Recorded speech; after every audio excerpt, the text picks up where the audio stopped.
ტროტუარებზე გაჩერებული ავტომანქანების ნახვა ბათუმის თითქმის ყოველ ქუჩაზეა შესაძლებელი. სურათი გაცილებით მძაფრია ქალაქის ძველუბანში. მძღოლები იმ მიზეზებზე საუბრობენ, რის გამოც იძულებულები არიან მანქანა გასაჩერებლად სავალი ნაწილიდან ქვეითთათვის განკუთვნილ გზაზე აიყვანონ. მანქანების გაჩერების ადგილი არა და ხან სად და ხან სად. 2 წუთით ხომ უნდა შეაჩერო მანქანა სადმე ამ გზავრი ჩამოსვა და ან ტვირთი გაქვს რაღაცა და მე უკანო გადგება მანქანები და ეს პრობლემები არის. გზის სივიწროვის გამო მანქანებს ერთმანეთისთვის გვერდის ავლაც უჭერთ. ავარიული სიტუაციების ასარიდებლად კი ასევე ტროტუარებით სარგებლობენ, რის გამოც ხშირად ჯარიმდებიან. შეავიწროეს ძალიან აი გზები. ხო და როცა გაჩერების შანსი არ არის მანქანის, იმიტომ ყოველთვის ერთმანეთს უშლიან მანქანები ერთმანეთს და ძალიან ხშირად ესე იგი ვეძებთ ისეთ ადგილებს, რომ გადაადგილებაც გვიჭირს. ძალიან ბევრი დააჯარიმეს აქ ტროტუარზე გაჩერებით. ტროტუარზე გაჩერებისთვის აჯარიმებენ. ქალაქში ხშირად შეხვდებით ველობილიკებზე გაჩერებულ ავტომანქანებსაც. მიუხედავად იმისა, არის თუ არა პარკირების საშუალება.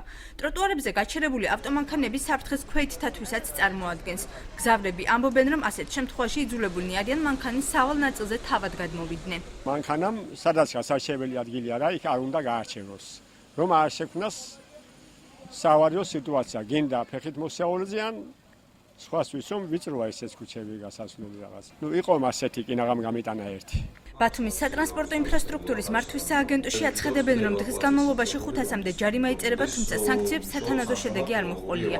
უფრო ეფექტურ გამოსავალს კი აიპის ხელმძღვანელობაში ჯერ ვერ ხედავენ. ამ დროისათვის სააგენტოში მუშაობს უშუალოდ საჯარიმო სანქციებზე 25 თანამშრომელი, რომლის მეშვეობითაც იწერება დღეში დაახლოებით 400-დან 500 ერთეულამდე ჯარიმა, ეს არის 10 ლარიანი ჯარიმები, მე ასევე მუშაობს ევაკუაციის სამსახური. ეს საჯარიმო სანქცია ითვალისწინებს 35 ლარამდე დაჯარიმებას. ვთვლი რომ მაქსიმალურად ჩვენი მხრიდან გამოყენებული არის ხორციელდება სამუშაოები და ხა დანარჩენი რაც შეეხება ეს უფრო საზოგადოებრივი კულტურაზეა მიმანიშნებელი. თავად მძღოლები გამოსავალს ჯარიმის ოდენობის გაზრდასა და მონიტორინგის გამკაცრებაში ხედავენ.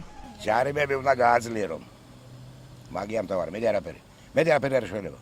ძალიან დაბალი ფასებია, უფრო მაგარი უნდა იყოს. აღნიშნულ პრობლემაზე ბათუმის საკრებულოს ბოლოს ხდომაზეც ისაუბრეს, თუმცა მაშინ სააგენტოს ხელმძღვანელმა აღნიშნა, რომ ვიწრო ქუჩების გამო მათ თანამშრომლებს ევაკუატორით გადაადგილება და ავტომანქანების საჯარიმო ტერიტორიაზე გადაყვანა უჭირთ.